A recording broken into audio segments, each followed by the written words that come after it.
नमस्कार दोस्तों, स्वागत है आपका मेरे चैनल पर। दोस्तों निफ्टी का 5 मिनट का चार्ट मैंने यहाँ पे लगाया हुआ है। पहले 5 मिनट के चार्ट के ऊपर हम डिस्कस करेंगे बैंक निफ्टी कैसा था आज का मार्केट और कहाँ थे हमारे लिए बाइंग के लेवल्स। उसके बाद में डेली चार्ट डिस्कस करेंगे दोस्तों। फिर हम डिस्कस करेंगे 15 मिनट के चार्ट के ऊपर कि कल मार्केट किस तरह का मूवमेंट हमें दे सकता है और कहाँ हो सकते हैं हमारे लिए बाइंग के लेवल्स। और निफ्टी की कल एक्सपायरी है तो एक्सपायरी का मूवमेंट भी फुल डिटेल में इस वीडियो में डिस्कस करेंगे दोस्तों। ध्यान से वीडियो पूरा जरूर देखना। देखो यहाँ पे 5 मिनट के चार्ट के ऊपर मैंने यहाँ पे निफ्टी का चार्ट जो लगाया हुआ है, क्या दिख रहा है, यहाँ पे निफ्टी ने फ्लैट ओपनिंग दी। कहाँ पे दी? जहां पे ये क्लोजिंग करके गया था अपर लेवल के आसपास कल। और फिर यहां से एक गिरावट हमें पहली कैंडल में देखने को मिलती है। कहां तक? जहां पे ये कंसोलिडेशन कर रहा था और नीचे का जो लेवल था 280 से लेकर 300 के पास, यहां पे इसने सपोर्ट लिया।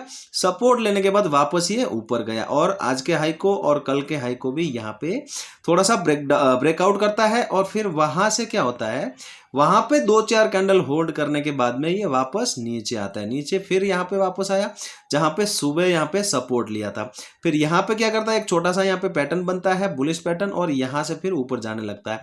लेकिन बड़ा मूवमेंट नहीं था, लगभग 30-40 पॉइंट का मूवमेंट था। उसको हम ट्रेड नहीं कर पाते। अगर ट्रेड भी किया होगा तो आपको यहाँ पे अच्छा प्रॉफिट या ज्यादा प्रॉफिट नहीं हुआ होगा। लगभग यहाँ पे कॉस्ट टू कॉस्ट के आसपास यहाँ पे घूम रहा होगा। तो ये कभी कभी होता है मार्केट में।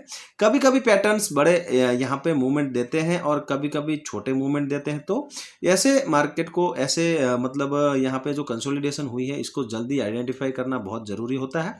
तो यहाँ पे आपको ज़्यादा लॉस भी नहीं हुआ होगा और प्रॉफिट भी नहीं हुआ होगा। वहाँ से वापस नीचे आया, फिर से यहाँ पे जो पिछला जो सपोर्ट था आज का, यहीं से वापस सपोर्ट लिया और इस बार यहाँ पे 4-5 कैंडल होल्ड करने के बाद जो ऊपर गया यहाँ से, तो ये मूवमेंट जो था लास्ट का 2 बजे के बाद में, ये मूवमेंट अच्छा मूवमेंट था, ट्रेड करने लायक मूवमेंट था। तो यहाँ पे 300-320 के आसपास ये एंट्री बनती और ये जो मूवमेंट था ये लगभग 100 से 120 पॉइंट का मूवमेंट था। तो इस मूवमेंट को आप ट्रेड किया होगा तो आपको आज प्रॉफिट जरूर हुआ होगा। और अभी मार्केट ने जाते जाते अपर लेवल के आसपास क्लोजिंग दी है। 23,435 के आसपास क्लोजिंग हुई है। कल की क्लोजिंग से निफ्टी ने 108 पॉइंट ऊपर आके यहाँ पे पॉजिटिव में क्लोजिंग दी है। दोस्तों बैंक निफ्टी का चार्ट आप देखोगे 5 मिनट के ऊपर, तो बैंक निफ्टी यहाँ पे ओपन हुआ कहाँ पे, जहाँ पे कल यहाँ पे हाई लगाया था। इसके आसपास ओपन होने के बाद यहाँ पे होल्ड करता है 2 कैंडल और यहाँ से फिर ये ऊपर निकलता है। ऊपर निकलने वाली ये नीचे भी आ रहा था, फिर यहाँ से ऊपर भी जा रहा था। तो यहाँ तक तो आप देखोगे तो ये एक कंसोलिडेशन जोन था, 200 पॉइंट के बीच में यहाँ पे ट्रेड कर रहा था। उसके बाद में जब ये यहाँ से ऊपर निकला तो ये मूवमेंट जो थी, ये मूवमेंट यहाँ पे लगभग यहाँ से देखोगे 800 है और यहाँ पे आप देखोगे 53,100। तो यहाँ पे लगभग ये 300 पॉइंट का मूवमेंट था। यहाँ पे फिर लास्ट में जाते जाते इसने कंसोलिडेशन दी और यहाँ पे फिर अभी क्लोजिंग करके गया है 53,110 के आसपास। कल की क्लोजिंग से निफ्टी ने बैंक निफ्टी ने 738 पॉइंट यहाँ पे ऊपर आके किया क्लोजिंग किया है। तो बहुत जबरदस्त ऊपर की मूवमेंट हमें बैंक निफ्टी में देखने को मिली है। निफ्टी इतना बुलिश नहीं था, बैंक निफ्टी ज्यादा बुलिश था। तो हमारे लिए एक मूवमेंट थी यहाँ पे ट्रेड करने लायक। निफ्टी में भी यही लगभग यहाँ पे टाइमिंग था। तो दोनों जगह पे, दोनों इंडेक्स में एक ही टाइमिंग के साथ में एक ही जगह के आसपास यहाँ पे बाइंग का मौका मिला था ऑप्शन बायर के लिए। तो जिन्होंने जिस इंडेक्स में यहाँ पे ट्रेड किया होगा उसी को आज यहाँ पे प्रॉफिट हुआ होगा। बैंक निफ्टी का डेली का चार्ट आप देखोगे दोस्तों तो यहाँ पे क्या हुआ है, कल जो यहाँ पे ब्रेकआउट हुआ था, मैंने बोला था अगर आपको यहाँ पे रिस्क लेनी है तो कम क्वांटिटी में आप रिस्क ले सकते हो और क्लियरली 54,000 के टारगेट का यहाँ पे वेट कर सकते हो। आज यहाँ पे ऊपर आया बैंक निफ्टी कल की क्लोजिंग से। कल की कैंडल को जैसे ही इसने ब्रेक किया, एक अच्छा मूवमेंट ऊपर की तरफ हमें देखने को मिला और इसने हाई लगाया 53,164 के आसपास। तो यहाँ पे बहुत अच्छी मूवमेंट हमें ऊपर की तरफ यहाँ पे देखने को मिल रही है दोनों इंडेक्स में। यहाँ से देखोगे तो आप बैंक निफ्टी और निफ्टी दोनों लगातार वन वे मूवमेंट यहां पे करते हुए नजर आ रहे हैं।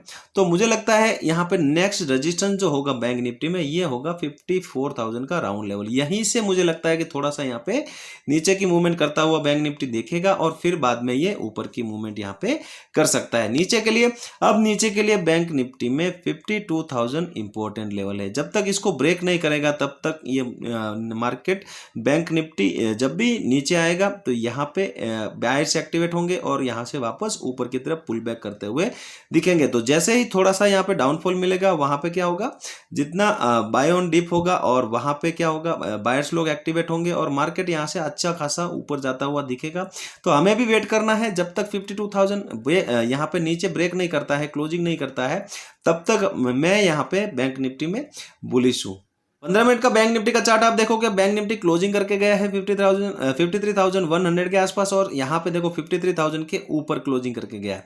तो ये हमारे लिए बहुत इंपॉर्टेंट होगा। आज को इसने हाई लगाया है 53,165 के आसपास, तो 170 एक लेवल होगा और नीचे के लिए 53,000। अगर इसके बीच में बैंक निफ्टी ओपन होगा और ऊपर अगर निकलता है तो ये वन वे मूवमेंट 500 के आसपास तक कर सकता है। अच्छी क्वांटिटी हम यहाँ पे ले सकते हैं। देखो आज का जैसे ही हाई ब्रेक होगा हम यहाँ पे अच्छी क्वांटिटी यहाँ पे ट्रेड करेंगे, ऐसे लगाएंगे 53,000 के आसपास। और यह अगर यहाँ से नीचे निकलता है तो वापस कहाँ पे आ सकता है 750 के आसपास। नीचे भी अच्छी क्वांटिटी हम ट्रेड कर सकते हैं। दोनों तरफ अच्छा मूवमेंट हमें देखने को मिल सकता है। बड़ा मूवमेंट है ऊपर की तरफ भी और नीचे की तरफ भी। अगर ये इस जगह के आसपास ओपन ना हो और गैप अप ही हो जाए, देखो देखो ज्यादा बड़ा गैप अप होगा तो इंतजार ही करना पड़ेगा। देखो यहाँ पे अगर गैप अप होता है लगभग 400 350 के आसपास, तो यहाँ पे इंतजार करेंगे। देखो मार्केट नीचे से लंबी रैली करके आ रहा है, लगातार ऊपर की रैली कर रहा है, तो यहाँ पे अगर गैप अप होगा तो यहाँ पे प्रॉफिट बुकिंग हो सकती है। तो यहाँ पे हम वेट करेंगे।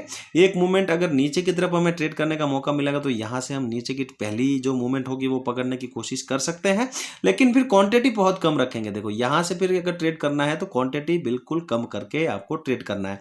यहाँ पे सस्टेन होने के बाद ऊपर के लिए थोड़ा सा मैं यहाँ पे वेट करूंगा 500 के आसपास क्या यहाँ पे बिहेव करता है मार्केट, उसके बाद में ट्रेड करना पसंद करूंगा।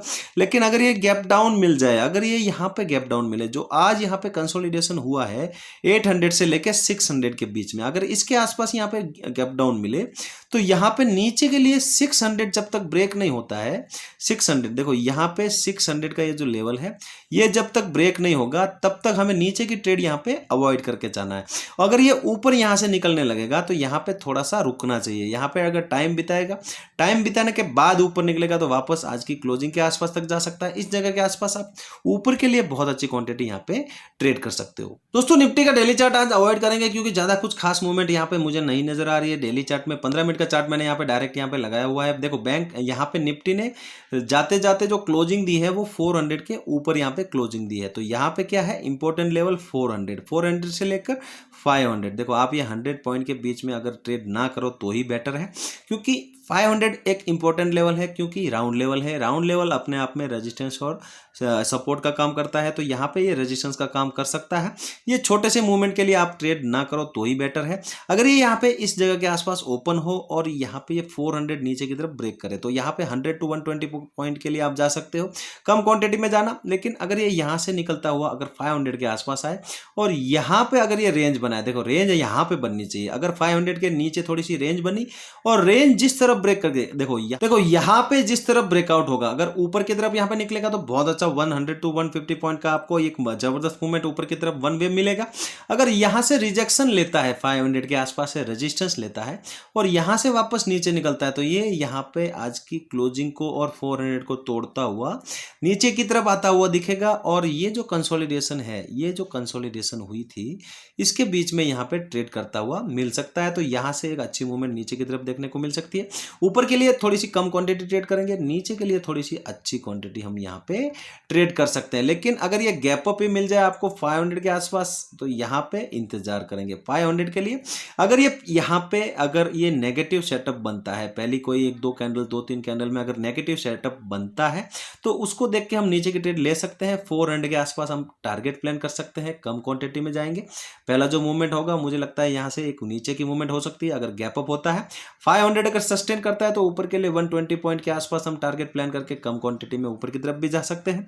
लेकिन अगर ये गैप अप ही ना हो और गैप डाउन हो जाए इस जगह के आसपास कहीं यहाँ पे 300-350 के आसपास, तो यहाँ पे इंतजार करेंगे। क्यों? यहाँ पे कंसोलिडेशन थी कल की और आज की भी, तो यहाँ पे हमें ज़्यादा बड़ा यहाँ पे कुछ सोचने की ज़रूरत नहीं है। अगर 300 ब्रेक डाउन होता है तो नीचे की तरफ कम क्वांटिटी में जा सकते हैं। टारगेट होगा 23,200 के आसपास। अगर यहाँ से ऊपर निकलता है तो यहाँ पे वापस क्लोजिंग के आसपास का टारगेट प्लान करके और यहाँ पे कम क्वांटिटी ऊपर की तरफ भी ले सकते हैं। देखो यहाँ पे ज़्यादा ट्रेड करने की ज़रूरत नहीं है। 1-2 ट्रेड में आपको अच्छा प्रॉफिट हो जाए तो यहाँ पे आप उस प्रॉफिट को घर लेके जाओ। ज़्यादा यहाँ पे ओवर ट्रेडिंग करने की कोई ज़रूरत नहीं है। दोस्तों वीडियो यहाँ तक देख रहे हो, वीडियो अच्छा लगा हो लाइक जरूर करना दोस्तों। चैनल पे पहली बार आए हो चैनल को सब्सक्राइब जरूर करना दोस्तों। चलते हैं, मिलते हैं नेक्स्ट वीडियो में। जय हिंद।